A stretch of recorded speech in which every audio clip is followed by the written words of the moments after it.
आइए भक्तों, सभी को जय माता तारा। आप सभी को एक ऐसी कहानी से रूबरू कराने जा रहा हूँ जिस कहानी को सुनकर आप भी अपने नैन अश्क को रोक नहीं पाएंगे और माँ तारा के दर्शन को आपका भी मन ललाहित हो उठेगा।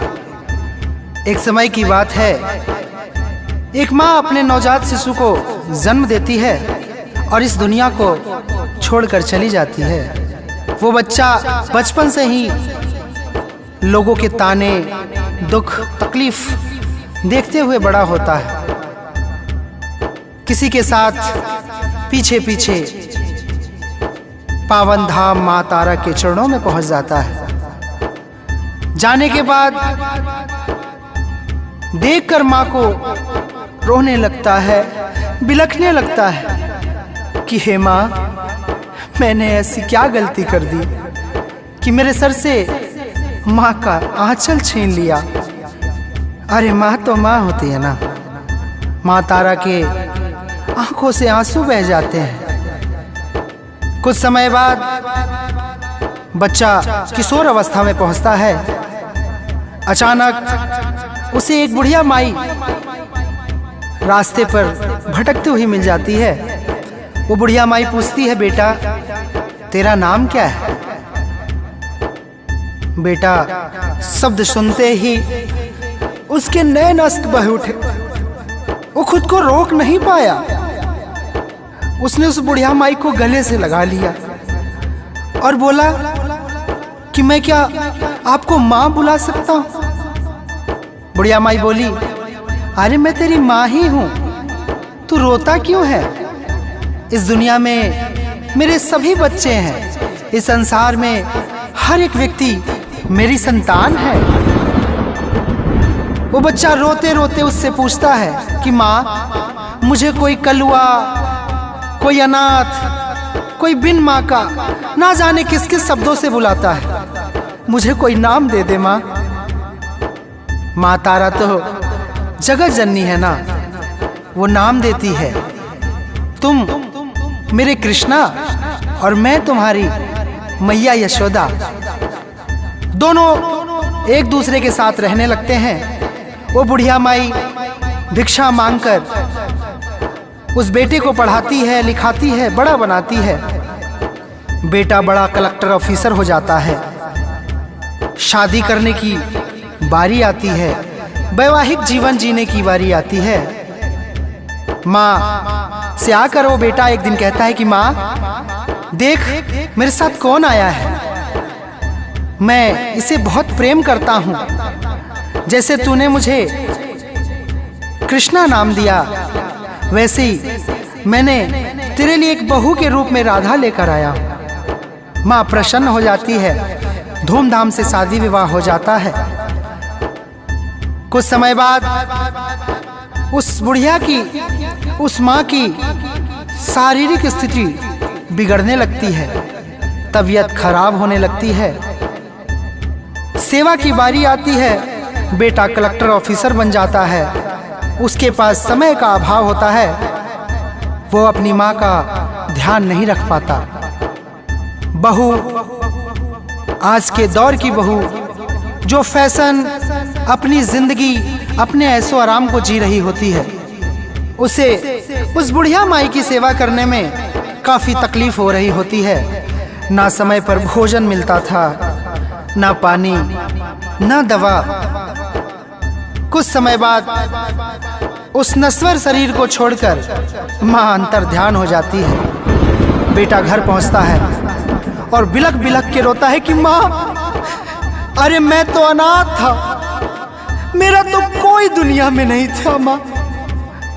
एक तू ही तो थी जिसने मुझे बेटे का नाम दिया, माँ की ममता और मैया का प्यार दिया।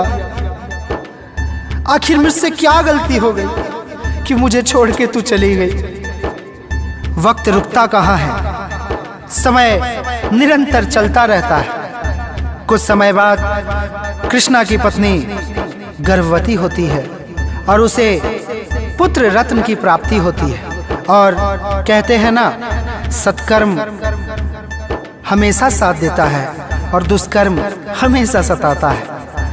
उस बच्चे की तबीयत नासाज रहने लगती है। वो नवजात शिशु जन्मजात विकलांग होता है। कष्ट, दुख, तकलीफ, बीमारियों से घिर जाता है। पिता कलेक्टर होने के बावजूद कुछ नहीं कर पाता है। रोते रोते माँ तारा के दरबार जाता है। पत्नी गोद में बच्चे को उठाए माँ तारा के दरबार पहुंचती है। जब माँ तारा से कृष्णा की नजरें मिलती है, जब माँ का दीदार होता है, उस मूर्ति से आंसुओं की धार बह उठती है और आवाज आती है कि बेटा, तेरी बहुत याद आती है रे।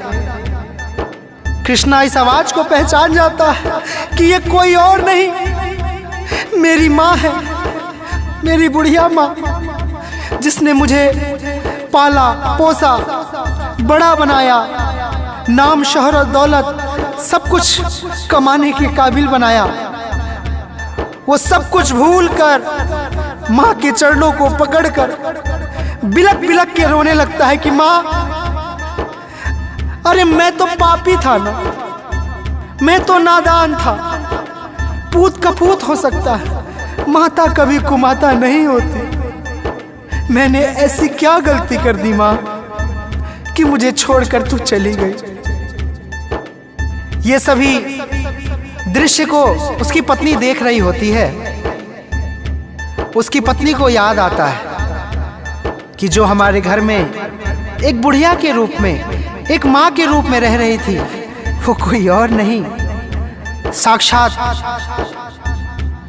ममतामयी माँ तारा थी। अपने बच्चों को कभी भी दुख में ना देख पाने वाली माँ, जगत जननी माँ तारा थी।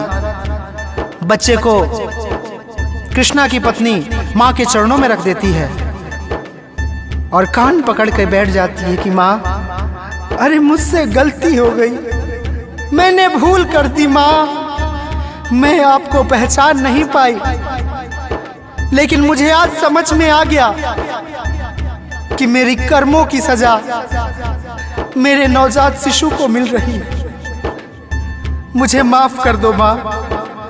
दोनों पति पत्नी बिलख बिलख के माँ के चरणों में रो रो कर गुहार करने लगे। आखिर माँ तो माँ होती है। माँ तारा के आंखों से अश्कों की धार रुक नहीं रही थी। जिसे अपना बेटा बनाया, जिसे अपना बहू माना, आखिर उसके पोते की बात थी। देखिए, भगवान भक्त के लिए और भक्त भगवान के लिए, दोनों एक दूसरे के लिए है। यदि भक्त अपने स्नेह, अपने भाव माँ के चरणों में, भगवान के चरणों में रख दे, तो भगवान कभी साथ नहीं छोड़ते। इस नश्वर शरीर के काल चक्र में भी और यहाँ से मुक्त होने के बाद भी माँ ममतामयी माँ रो पड़ी और एक प्रकाश जिसने पूरे मंदिर प्रांगण में रोशनी बिखेर दी। बच्चा जो अपाहिज पैदा हुआ था, जो अपंग पैदा हुआ था, अचानक ठीक हो गया और कृष्णा अपनी कलेक्टर की नौकरी छोड़कर माँ तारा के प्रांगण में नित्य दिन सेवा करने जाने लगा। धीरे धीरे ये सिलसिला चलता रहा। बेटा भी बड़ा हो गया। पति पत्नी और बेटा दोनों अपने जीवन को माँ तारा के चरणों में समर्पित कर दिया। आइए भक्तों, ये कहानी हमें ये सीख देती है कि कभी भी भगवान के चरणों को नहीं छोड़ना चाहिए, अपनी माता पिता के चरणों को नहीं छोड़ना चाहिए, क्योंकि जब दुख में हो बेटा तो मैया रोती है।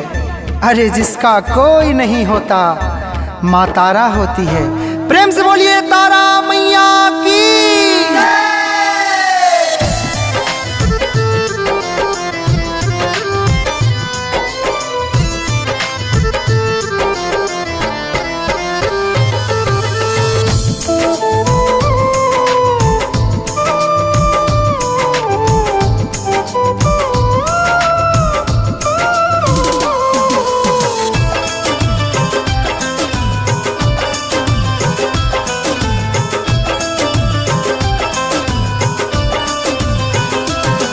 जब दुख में हो बेटा तो मैया रोती है।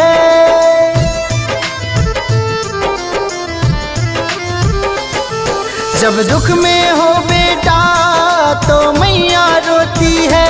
जिसका कोई नहीं होता माँ तारा होती है। जिसका कोई नहीं होता माँ तारा होती है। जय माँ तारा, जय जय माँ तारा, जय माँ तारा, जय जय माँ तारा।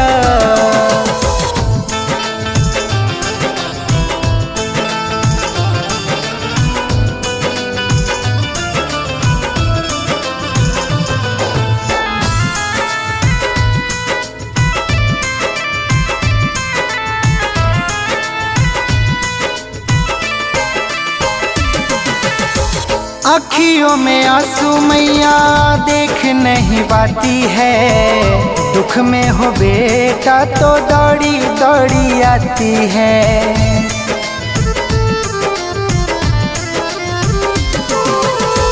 अखियों में आंसू मैया देख नहीं पाती है। दुख में हो बेटा तो दौड़ी दौड़ी आती है। माँ जगती है हर क्षण औलाद चैन से सोती है। माँ जगती है हर क्षण औलाद चैन से सोती है। जिसका कोई नहीं होता माँ तारा होती है।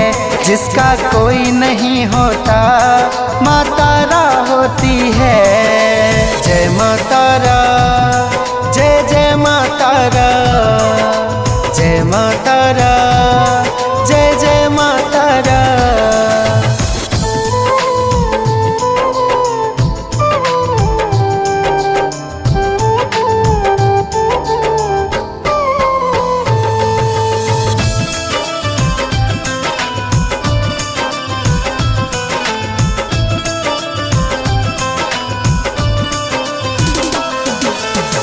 पापियों के पाप मैया पल में मिटाती है।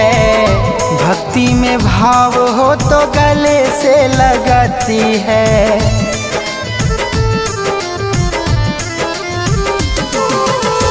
पापियों के पाप मैया पल में मिटाती है। भक्ति में भाव हो तो गले से लगाती है। करुणामयी माँ तारा कण कण में होती है। करुणामयी माँ तारा कण कण में होती है। जिसका कोई नहीं होता माँ तारा होती है। जिसका कोई नहीं होता माँ तारा होती है। जय माँ तारा,